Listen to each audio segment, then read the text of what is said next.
కన్నా ఏం చేస్తున్నావు? చిట్టి కన్నా, నందన్ కన్నా, భూమాతకి దండం పెట్టుకుంటున్నావా లేకపోతే తల బాదుకుంటున్నావా? చిట్టి కన్నా,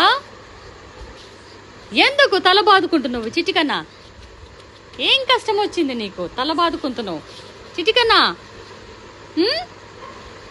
ఏం కష్టం వచ్చింది? చిట్టి కన్నా, విశ్వక్సేన్కి బంగారు కన్నలకి తల బాదుకునే అంత. అమ్మో, చిట్టి కన్నా కష్టం వస్తే తల బాదుకోవద్దే, జేజకి చెప్పాలి, గణపతి మామకి చెప్పుకోవాలి నువ్వు. అర్థమైందా? నీకేమైనా కష్టం వస్తే గణపతి మామకి చెప్పుకో. చిట్టి కన్నా చెప్పు, నీకేం కష్టం వచ్చిందో గణపతి మామకి చెప్పు.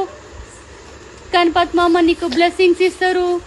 చెప్పుకో, గణపతి మామకి నీ కష్టం చెప్పుకో. Good bye. వావ్, చిట్టి కన్నా గణేష్ మామకి చెప్పుకుంటున్నాడు.